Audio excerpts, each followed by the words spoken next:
उन्हाळा सुरू होताच पनवेल शहरात दरवर्षी पाण्याचा प्रश्न तीव्र होत असल्याच्या पार्श्वभूमीवर पनवेल महानगरपालिकेनं महत्त्वाचा निर्णय घेतलाय। शहरातील सांडपाण्यावर प्रक्रिया करून ते शुद्ध करून फ्लशिंगसाठी वापरण्याचा प्रस्ताव पुढे आणण्यात आलाय। पनवेल महानगरपालिकेचे आयुक्त मंगेश चितळे यांनी याबाबत माहिती देताना सांगितलं की अस्तित्वात असलेल्या सांडपाण्यावर योग्य प्रक्रिया करून ते पाणी फ्लशिंगसाठी वापरता येऊ शकतं। विशेषतः पनवेलमध्ये सुरू असलेल्या आणि भविष्यातील नवीन बांधकाम प्रकल्पांमध्ये ड्युएल पाईपलाईन टाकून या शुद्ध पाण्याचा वापर करण्यात येणार आहे। या उपक्रमामुळे पिण्याच्या शुद्ध पाण्याची मोठ्या प्रमाणात बचत होणार असून शहरातील पाणी टंचाईच्या समस्येवर काही प्रमाणात दिलासा मिळण्याची शक्यता आहे। तसंच फ्लशिंगसाठी पुनर्वापर केलेलं पाणी वापरल्यानं नागरिकांच्या पाण्याच्या बिलातही घट होऊ शकते असंही आयुक्तांनी स्पष्ट केलंय। महापालिकेचा हा निर्णय पर्यावरणपूरक असून जलसंधारणाच्या दृष्टीनं महत्त्वपूर्ण पाऊल मानलं जातंय।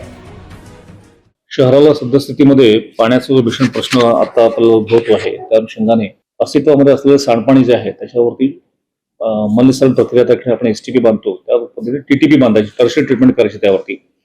आणि हे जे पाणी आहे शुद्ध केलेलं पाणी हे आपण फ्लशिंगसाठी वापरू शकतो। त्या अनुषंगाने नवीन जेवढे काही आपल्याकडे गृहप्रकल्प होत आहेत, मोठे मोठे कॉम्प्लेक्सेस किंवा बिल्डिंग्स वगैरे होत आहेत, त्यांना आपण ते कंपल्शन करतो आहोत जेणेकरून त्या नवीन होणाऱ्या बिल्डिंगमध्ये फ्लशिंगसाठी सेपरेट पाईपलाईन आणि सेपरेट पाण्याची टाक्या त्या ठिकाणी बिल्डअप केले जातील आणि फ्लशिंगसाठी फक्त ते अशुद्ध पाणी त्या ठिकाणी वापरलं जाईल, जेणेकरून शुद्ध पाण्याची बचत त्याच्यामध्ये होऊ शकेल। अप्रॉक्सिमेटली 90 ml पाणी या पद्धतीने आपण एक प्रकारे बचत करू शकतो।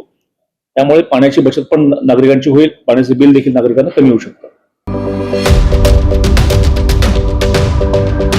यूट्यूबवर सुद्धा रायगड टाइम्स सर्च करा आणि पहा रायगडच्या कानाकोपऱ्यातील प्रत्येक बित्तम बातमी। आणि हो, लगेचच सबस्क्राईब बटनवर क्लिक करायला विसरू नका। रायगड टाइम्स, आपलं चॅनल, आपला आवाज।